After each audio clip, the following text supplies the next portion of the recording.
Naša podružnica broji 10 ogranaka, ima negdje oko 380 za sada članova, što se nadam da ćemo povećati i ogranke, a i članove u tim ograncima.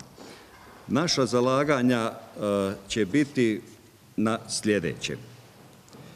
Inzistirati da svi članovi Hrvatske demokršćanske stranke ponašaju se i promiču načela demokršćanstva i pravednosti, nastojati pridobiti što više članova po temeljnim ograncima, osnivanje novih ogranaka na području Brodsko-posavske županije, obilaziti ustrojene temeljne ogranke, sagledavati eventualne probleme te pomoći traženju rješenja za iste, pojavljivati se na svim javnim i državnim manifestacijama te širiti prijateljstvo i zajedništvo među svim članovima Hrvatske demokršćanske stranke.